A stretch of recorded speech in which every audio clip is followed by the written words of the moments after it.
electricity in the generators. Yeah. At that time, they didn't have electricity on the island, and in fact, there was no telephone here.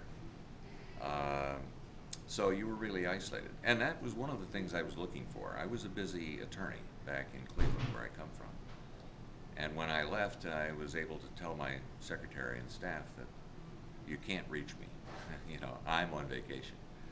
And that, again, was another of the added attractions to Small Open Lodge for me.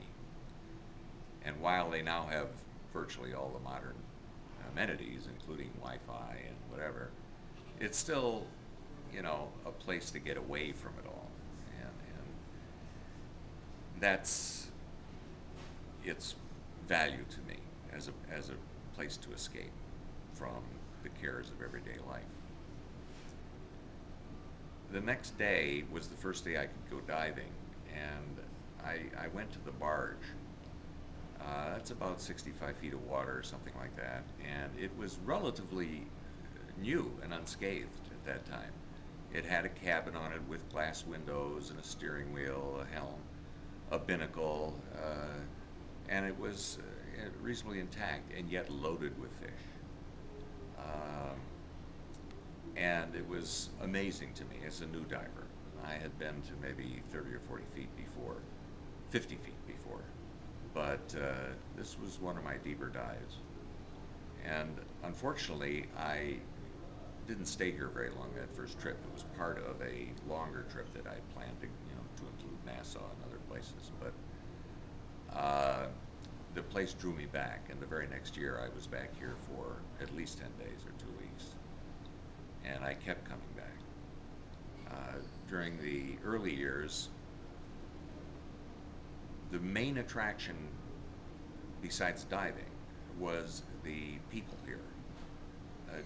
Dick Birch, who ran the place, was one of the most interesting and imaginative people I've ever met.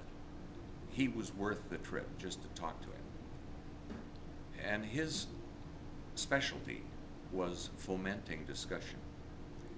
He would sit there in a group of people, guests, and with his pipe, and he would pose a question. It might be a question about the affairs of the day, politics in the world, or it could be a question about philosophy or religion. And then he would sit back and nod as people took various positions. And he would always interject a comment or a question to keep it going and to get more and more out of people. So as you sat there and you listened to people talk about these topics, and these are people from all over the world. I've met people from Brazil, Europe, South America, you know, the Philippines, all over the U.S., Canada, the Orient. You